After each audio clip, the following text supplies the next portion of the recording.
ఏలూరు జిల్లా జంగారెడ్డిగూడెం గ్రామ పంచాయతీ కార్యాలయం, ఎంపీపీ స్కూల్, ఆర్బీకే ప్రాంగణం, హెల్త్ కేర్ ఆసుపత్రి, అంగన్వాడీ కేంద్రం మరియు వాటర్ ఫిల్టర్ షెడ్ వద్ద మనం వనం కార్యక్రమంలో భాగంగా గ్రామ సర్పంచ్ సాయిల సత్యనారాయణ మొక్కలు నాటారు. మామిడి, నేరేడు, డ్రాగన్, ఉసిరి, దానిమ్మ తదితర మొక్కలు నాటి మొక్కల పెంపకం ఆవశ్యకతను వివరించారు. ఈ సందర్భంగా సత్యనారాయణ మాట్లాడుతూ ఏపీలో పచ్చదనం పెంపొందించేందుకు ఎన్డీఏ కూటమి ప్రభుత్వం మనం వనం కార్యక్రమానికి శ్రీకారం చుట్టిందన్నారు.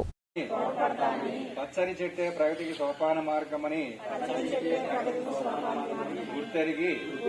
ప్రకృతిలోని సమతుల్య స్థితిని అవసరాన్ని గుర్తిస్తూ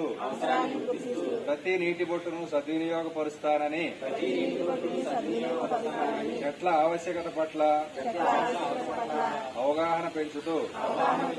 వనాలను నరకనివ్వనని విరివిగా మొక్కలు నాటుతానని మన ఊరూరా వాడా ఇంటా బయట అన్ని చోట్ల మొక్కలు నాటడంతో పాటు వాటి సంరక్షణ బాధ్యతను కూడా సేకరించి ఆంధ్రప్రదేశ్ ను పచ్చని తోరణంగా